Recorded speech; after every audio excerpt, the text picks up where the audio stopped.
Are people around you telling you that you're desperate in your attempt to reconnect with your ex?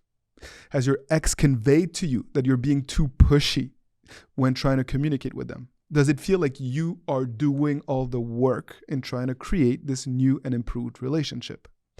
If so, what you are feeling and facing is not uncommon.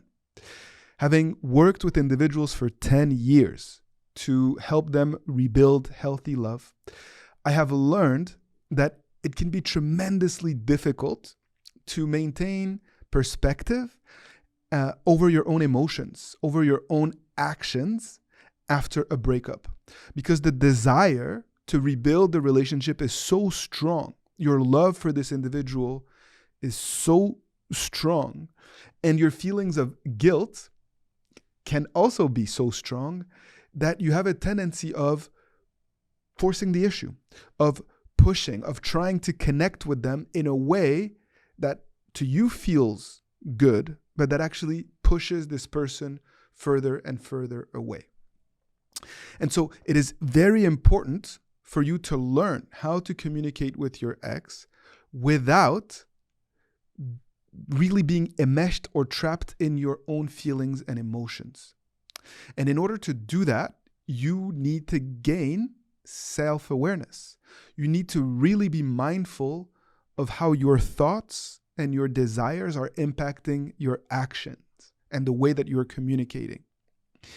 And that's why taking a step back is very important.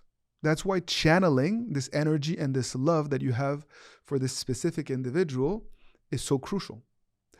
And I know that you've been reflecting on these things, that in some ways you understand that things need to change, that you need to learn from the past. But are you doing this in a superficial way? Or are you just trying to cut through the noise and really quickly get back together because you're obsessing over being with this person? Or are you truly learning? And is your learning affecting your actions on a day-to-day basis? Because that's what this is all about. Learning to channel our emotions, learning to communicate from a place of confidence and well-being, not from a place of desperation and neediness, and making sure that the communication that you have with this person is uplifting. You're not going to get them back if you are constantly focusing on the past, what went wrong, or your love for them, or by making grandiose promises to them. They're not going to feel like they can trust you again because they're going to see that your approach is actually selfish in nature. It's centered around your needs, your passions, your desires to be together. You need to take a step back and really be mindful of where they are at, what they want, what their needs are at this time, even if those needs may be being alone, having time to process the breakup.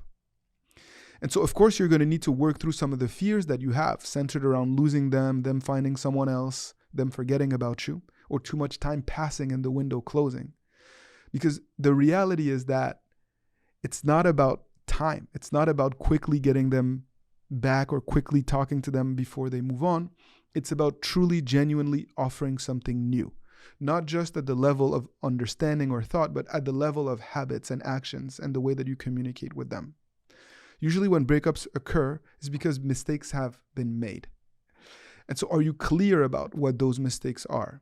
Are you able to learn from them and to genuinely create new patterns of behavior, not just over a period of a few days or a couple of weeks, but true change? Because that is what will enable this individual to feel like they can trust you. And it is by being focused on that change and that transformation that you can ensure that you won't communicate in a way that feels pushy or needy or desperate. Because you're focused on growth, on transformation, not on seeking that person's validation. And I know that many people who follow my videos understand that at a conceptual level, but it does not permeate in the way that they come across in their interactions with their significant other. And that's why it's so important to have someone with experience that can walk with you on this path of rebuilding a new and improved relationship.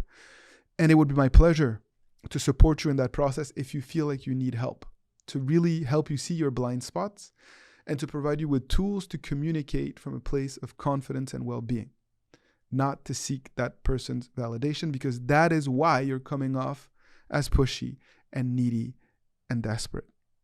So if you'd like us to work together, I invite you to click on the link below. You can connect with a member of my team, talk through what you are going through, and explore together what coaching package may be available for us to work together and to support you on this journey. That is what the good fight looks like. And I am so excited to be walking this path with you and wish you all the best, because it takes courage and perseverance to be able to really lay the foundation for a new and improved relationship. And that is what you are doing. So keep up the good work and take good care.